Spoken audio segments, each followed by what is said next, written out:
Today, we're really happy to have with us Flora Fang, COO of Highstreet and managing partner of Avalanche Asia Fund. Welcome, Flora.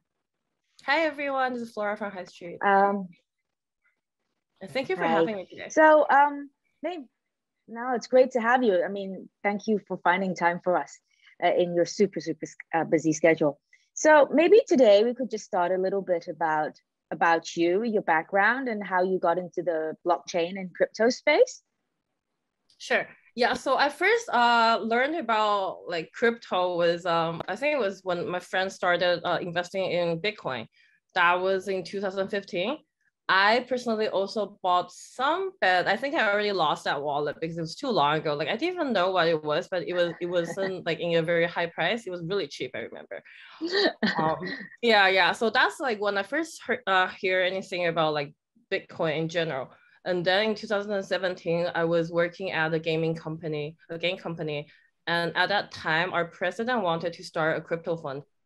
So that's, and then I was put in charge of it. So that's when I started really like taking like a deeper dive into like the entire blockchain, crypto, all that stuff. And later on, I started working in a layer 1 protocol. It's a super old protocol called NEM Foundation. And I was doing partnerships for NEM as well. And then so I was primarily focused on doing consulting for government enterprises blockchain use cases. And so like teaching people how like we can integrate blockchain to like their existing systems, operations, like day-to-day operations, things like that. So that was back in late 2017, I believe. Yeah. And now, can you tell us a little bit more about where you are now? Yeah, so now I manage a fund. It's the Avalanche Asia Fund, and also I'm the CEO of Highstreet. Highstreet, we started just beginning of last year. So beginning of 2021. So basically we're a Canadian project, and we are like an e-commerce centric MMORPG metaverse. We mainly work with brands and celebrities, and we do like a limited edition phygital products. And then so like the product itself will be selling as an NFT, and at the same time, when you purchase a product, the brand's warehouse will deliver it to your house, like no matter where you are. So right now we're working with a lot of top tier celebrities and luxurious brands. And like we were invested by a lot of traditional players in the field. So from HTC, like Cheropic Ventures, to like Mechanism, Jump Trading, and GC, all that. So yeah. So to keep your that part on hold for a little bit, I'd just like to ask you, how many women are there in your team? Okay, so the core team itself is consisted of 7 members. There are 2, including myself. Wow, that's a pretty good representation for women in the crypto sphere, for what I understand. Yeah, I think so too. And Jenny, like our other co-founder, she's amazing. She's been in the VR space for, I think, for the past 6 or 7 years. She has won multiple awards in the United States. Their previous companies, so like Highstreet actually pivoted from a company called Lumiere VR. It's a Canadian VR company. And I think, well, there was a Lumiere VR actually won an Emmys just before they pivoted to Highstreet. And also they've been working side by side with Sundance for the past 4 years. Oh, wow, that's amazing. So, but how do you see women in the blockchain crypto space? What challenges do you have, or are there actually none? So honestly, I don't think there's any challenges for like women that wants to get into crypto. However, there are not that many women in the space. I do think we can have like, we're definitely like looking forward to having more like female presence in the space. But I think just like in general, so I've been on like multiple panels or like talks like about like women in crypto, women in tech, women in business. I think it's generally just the same. Like if people are interested, if women are interested in crypto or in any like sort of industry that are interested in, they should just like go for it. Go for it. Yeah, just go for it. Like obviously there are the challenges that people see, but then it happens everywhere. Like, so I do think like there is a higher chance for women to get like harassed or things like that, but it happens. So you just have to learn like how to deal with it and how to like present yourself, how to be more professional, and yeah. That's very encouraging to know that lots of opportunities. So so back to Highstreet. Could you in layman terms explain a little bit what it is that Highstreet is about? What is the offering? You started a little bit, but maybe into a bit more detail. Okay, so like what I usually say, so what I usually say is like Highstreet is a e-commerce centric MMORPG metaverse. So by e-commerce centric, I think that's very straightforward. MMORPG yes. is a multiplayer online game platform. Yes. Yep. Metaverse. I'm not sure what people like think. I think still a lot of people are confused about like what metaverse is like, and then there are also a lot of scams calling themselves a metaverse. So a metaverse, like, so if you think about it, okay, so there's like Ready Player One. It's like a really famous movie, from a couple years ago. So Ready Player One basically like the entire movie operates in like a parallel universe that's like a game. So if we think about it, any games like the world that they're creating, like if we look at League of Legends, MapleStory, all that gameplay or that world that was in the game, it's a metaverse itself. And then there are all different kinds of metaverse. So for Highstreet, we are like heavily focused on like the e-commerce part, and also we're focused on the real estate selling part. And we position ourselves as like a place for brands and like celebrities, artists to showcase their products, or like they can do like these, like we help them to design a space for them to really like advertise what they want, and also at the same time be able to interact with like audiences from all over the world. So like we can, for example, like if they're selling like shoes or makeup, like we can design like a studio for them, and then like they can be as creative as they want. So we're talking to like this top tier sport team in Europe. Like they actually want us to create, I think that's too obvious, I cannot give that. They actually want us to clone like a city in Europe. And then putting like their stadiums, their training centers, all that stuff, and then like putting like their IPs and then all like these subsidiaries they have like within that field. We're talking to like another really famous tier one Asia celebrity right now. He wants to create his own like fantasy wonderland. Wow. Well, fantasy playland actually. And then like, so he also has his like own clothing label, and like he also launched like his own NFT recently. So he wants to put all that inside like the metaverse, and then because he's also like an actor. He's a singer actually, but he's also an actor. We are going to announce you're narrowing down names. We're going to announce something with him very soon, but yeah. So like we are right now. We're designing a playland for him, and then like he's gonna put his like clothing label inside, and then like his NFTs, and then and then he wants like a sort of like a theater, where like people like our users, the users will be able to enter the theater and then like watch his films. So it's actually like a really, so that's why we say like reimagining retail in the metaverse. Like there's so many creative ways, and then so many things you can add into the buildings or like the playlands. It's like, so there's not really that much limit. Like, so if we look at like traditional buildings, there's always like a construction limit and all that. In the metaverse, like you can think outside the box, and then basically we can almost create everything you want. So are there any brands that you've already worked with which you can share with us? So we launched a drop with Jonathan Kuhn. He is a designer in the States. I think he runs like, I can't really recall right now, sir, but I think he runs like the Jay-Z's label and other celebrities label. I can't really remember. So we're doing like a hoodie with him, and we launched, and then we just work on a charity project with a cat internet celebrity. I think it's called Mr. Coffee Cat or White Coffee Cat. I'm so bad at names. I'm so sorry. But I think the cat on Instagram has like 2 male followers. Wow. And then we launched like a rug with the cat. And we call it sort of like a rug pool drop, but probably we should not mention that. But it's actually for charity. So there was an NFT that we were selling online. And then also like there was a physical rug that we sold. And I just noticed in your background. It's your Fomo Duck. Where did the inspiration come from for your duck? So I think it was like my other team members that came up with it. I'm not sure what exactly happened, but I think we are all like fans of ducks somehow.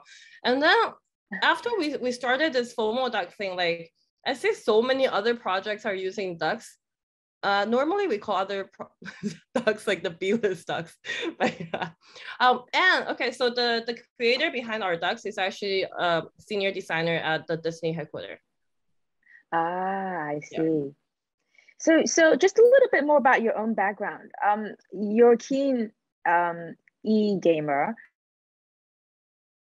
What else is it that you think your background has helped to contribute to what you do now? I have to say everything. So first, Highstreet, like the entire Highstreet team is fantastic. I've never worked with such a great team, like with a great dynamic, and also like everyone's just very, very creative. So I think it's the team itself that's been like wonderful, and I think my personal experience it just like we all just like clicked. So everyone come from like different backgrounds at Highstreet, sorta, especially like on the core team side. But I think like the gamer part definitely helps. Like, because yeah, we're like a bunch of like DJ gamers. yeah. I don't know if it was on your LinkedIn or I saw one of your social media posts. I can't remember, but it was basically in quarantine, you definitely have to have your Oculus with you. Oh yes, of course. Like, yeah. So normally, okay. So sometimes I travel with like multiple headsets. So like I have a HTC Vive. I have actually 4 Oculus. Yeah, 4. Oh, I only have 2 at home, and I thought we had a lot. No, that's good enough. Why do you have? Is it for it? Like, do you play it a lot, or? Is it... Well, Hong Kong's been in quite a tight place. We've had very strict social distancing measures, so we've been at home working from home for 2 months. Oh, wow. And I have 3 kids. They've been doing online school, so that's their go-to. We do lots of crazy things. It spans from just exercise sort of games. I think we have Dance Central or something. There's a dancing game, and then there's one that takes them on holiday to places. So yesterday, when I was doing more research before we met up, I was going through Highstreet, and the girls are like, "Show me! I want to know. Can we go there with like the VR thing?" And I said I'm gonna meet the CEO who's gonna be she's gonna chat with me, so maybe I'll find out a little bit more about how it works and whether it's age appropriate for them to be venturing into Highstreet and figure out. But I saw in their eyes, they were so amazed, and they were saying, "We're gonna grow up." I mean, this is real. I mean, I'm much older, but I'm older than you. But even for me, this is amazing. It's an eye opener. I'm probably really slow, but I'm trying my best. I'm one of those people who are I'm ready for the big dive. Or actually, I'm already in there, but I'm sort of drowning at the moment because there's just so much stuff to learn from and to experience. But yeah, anyway, so back to the VR goggles. Oh, okay. Yeah. I mean, no. Like, I think everyone should explore VR because it's just like a whole new world for people to explore, and then there's so many things that you can do, and it really, like, coming from like the traditional gamer side, like it does feel like very, very different. And then on our spare time when we do like team building, we actually play like FPS games together, like in VR. So we try to shoot each other. all the time. Yeah. Is that your way of de-stressing? Yeah. I think all our engineers and devs are like really stressful, really stressed out. So yeah, but it's really fun. It's a really great team building experience. So we do play games for team building like sessions. And at the same time, like, so comparing to other metaverses out there, like we are a lot more high fidelity. So I think that's also why like the brands likes us better and then choose us to be like the metaverse they want to work with. Yeah. Okay. I was going to ask you a little bit about fashion brands and luxury brands looking for space and relevance in the metaverse, but I guess we covered that in our discussion then. Okay, what else did we want to have a chat about? Okay, so a little bit more back to women and or young people who want to enter the sector. What kind of skill set would you guys be looking for? What kind of skill set would you equip yourself with to try and enter the sector in your particular sector? I think so we are actively, so we're hiring, like we're always hiring, like from marketing, operations, social media, just like graphic designer, devs, of course. So everything. Oh, actually, like our lead, our art lead is also like a woman. Yeah. That's good to hear. Yeah. And then, so I think anything, like, so anyone who's interested can always submit like a resume. We are also looking for ambassadors, like to manage our like social channels, like from like Telegram, Discord, all that. So it could be like as simple as like a social media manager, or basically we have like all the openings. And skill sets, I think anyone that's eager to learn, willing to work in like degen sort of environment and super remote, with everyone's welcome. Yeah. So you yourself, you're not based in Canada now, are you? You're No, I just left. I just left the States, so I am in Asia at the moment. But how does, for the benefit of our audience, how does that work? You have a core team that you guys you meet like this. This is how you work online. Yeah, we work online most of the time. I spent like 4 or 5 days with some of the team members in SF just a couple of days ago. But yeah, like normally we just do meetings. So like our CTO, he's actually based in Toronto. Our CEO, Travis, he's normally in Vancouver. Our other co-founder, Jenny, I think now she's probably either in the plane, but she was in Dubai. And I was actually in Barcelona just a week ago. So like we all work super remotely. We have team members from Egypt, Dubai, Canada, America, China, and then Taiwan, and I don't know where else. Like it's super diversified. We have ambassadors, in like Europe, and then we in Vietnam. So yeah, it really doesn't matter like where the person is. We just want like talents and people who are interested and devoted to the project, and like Highstreet, of course. So what are the next milestones that you guys have for Highstreet? So we just launched an initial home offering where we were selling condos in the metaverse. So I saw that. That was very cool.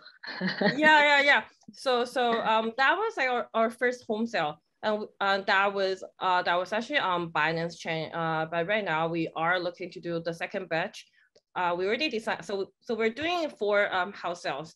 The first one was the Solarian, which was sold out like almost immediately. And then right now we're looking to launch either the Animal Car homes or either the Avalanche homes. So it's going to be one of that. And then at the same time, April, so this month is going to be huge for us. We're going to announce multiple partnerships, a few drops from esports brands to traditional luxurious brands, and that Asia celebrity that I sort of just mentioned.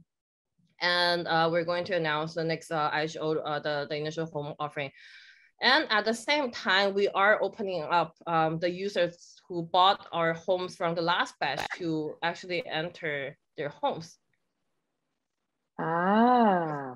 So right now we're like releasing the games like batch by batch, like areas by area. So right now, the first the user who bought the homes from our last batch will be able to access their homes.